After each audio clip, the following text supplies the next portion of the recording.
उनको तो बिहार का बजट का पता नहीं है रे भाई, चूंकि वो इकोनॉमिक्स सब्जेक्ट पढ़े ही नहीं है। उनको क्या पता है, हमारे बिहार के लीडर ऑफ अपोजिशन, उनको तो ज्ञान ही नहीं है बजट के बारे में, चूंकि 8 क्लास पास है, 8 क्लास में इकोनॉमिक्स सब्जेक्ट नहीं चलता है। केंद्रीय बजट पेश किया गया, विपक्ष का कहना है कि इस साल चुनाव नहीं है बिहार में, इसलिए बिहार को साइडलाइन कर दिया गया। नहीं, देखिए विपक्षी के पास तो कोई मुद्दा है नहीं,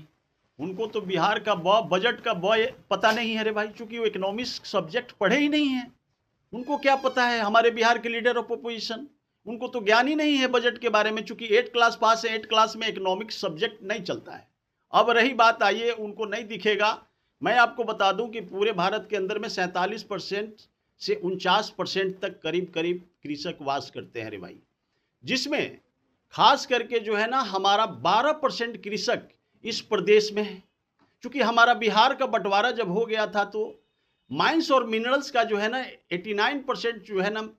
रिसोर्स चला गया था झारखंड के क्षेत्रों में। हमारे यहाँ मात्र जो है ना कृषि का क्षेत्र बचे थे जो काफ़ी उपजाऊ थे, जिसका ध्यान देते हुए माननीय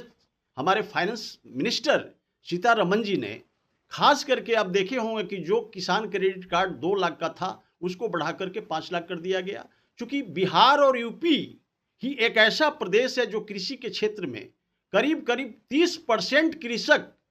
हमारे बिहार और यूपी में अकेला वास करते हैं। तो अब समझ लीजिए कि इतना बड़ा बजट का जो पैसा है वो गरीब किसानों के लिए, जो हमारे कृषक जो हमारे प्रदेश के 14 करोड़ जनसंख्या को जो है ना पालन पोषण करते हैं, उनको इतना बड़ा लाभ दिया गया जो 2 लाख से बढ़ा करके 5 लाख किया गया। यूपी के अंदर में भी वही हुआ। तो ये चीज़ें जो है ना हमारे विपक्षी को नहीं दिखाई दे रहा है, क्योंकि मास लेवल पर गरीब किसानों को इतना ना बड़ा बजट के अंदर में प्रावधान हुआ, सीधा दुगना नहीं 2.5 गुना बढ़ा करके इनका क्रेडिट कार्ड का अमाउंट को किया गया। तो ये कम बात नहीं है मेरे भाई। अब रही बात, आप आइए रेलवे के क्षेत्र में। रेलवे के क्षेत्र में कुल मिलाकर के 40 वंदे भारत ट्रेन है, जिसमें 1 दर्जन से अधिक हमारे बिहार से या तो खुलती है या तो बिहार से जो है ना हमारा दूसरे प्रदेशों से होकर के गुजरती है। अमृत भारत की वही बात है, 10 ट्रेन करीब करीब जो है ना हमारा या तो बिहार से खुलती है या तो बिहार के प्रदेशों से जो है ना गुजरती है। तो कम से कम देश का जो 40 ही ट्रेन में हमारे यहाँ ही 12 से अधिक ट्रेन हो दर्जन से, तो हम नहीं समझते हैं कि ये कोई ये है। तो रेलवे के क्षेत्र में भी हमारे आदरणीय नरेंद्र मोदी जी 2014 के बाद जब से आए हैं, इसमें काफ़ी मतलब अच्छा हुआ है, हमारा विकास हुआ है बिहार का। अब रही बात औद्योगिक क्षेत्र में, औद्योगिक क्षेत्र के अंदर में आप देखिएगा कि लॉजिस्टिक कॉरिडोर के आसपास चुनौती मार्ग के माध्यम से 5 विश्वविद्यालय टाउनशिप का निर्माण होने जा रहा है, जिससे हमारे बिहार की बेटा और बेटी पढ़ करके निकलेंगे, वो इंडस्ट्रियल के क्षेत्र में जा सकते हैं, वो एजुकेटेड होकर के फैक्ट्री भी खोल सकते हैं, वो लोन लेकर के, ये सारी व्यवस्था है रे भाई। अब रही बात हमारे यहाँ अभी हाल ही में, अब हमारे जो है ना बिहार का उद्योग मंत्री आदरणीय दिलीप जायसवाल जी ने ये क्लियर किया है कि अभी तक 2.50 लाख करोड़ रुपीज इन्वेस्टमेंट के लिए बिहार के प्रत्येक जिलों में फैक्ट्री खोलने के लिए जो है ना इन्वेस्टर आ रहे हैं।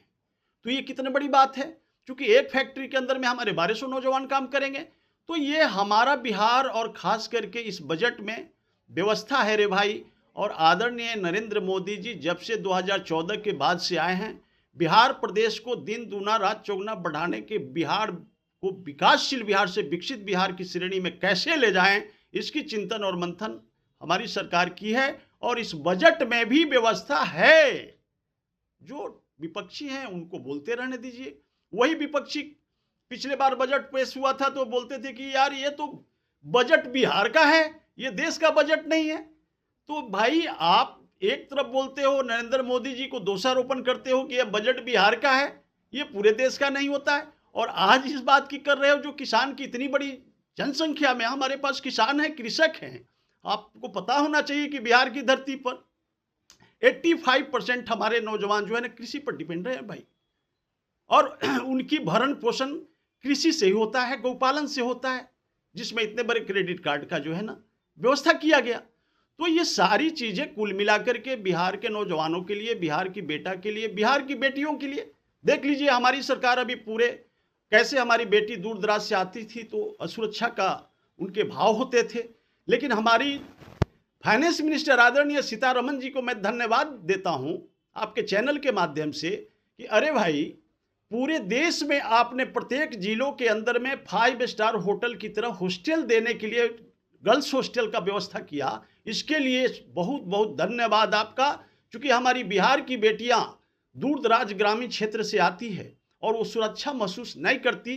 और किसी प्रकार का वो कष्ट में रहता है, जिसके कारण जो है वो व्यवस्था इतना बड़ा हुआ कि देखिएगा पूरे देश के हर प्रत्येक जिला को हॉस्टल का भी व्यवस्था किया गया, जिसमें हमारा बेटियों का निर्माण होगा। जब बेटियों का मॉरल का निर्माण होगा, हायर एजुकेशन का निर्माण होगा, तो हमारा स्टेट ऑटोमेटिक डेवलप करने में भागीदारी होगा और आगे बढ़ेगा।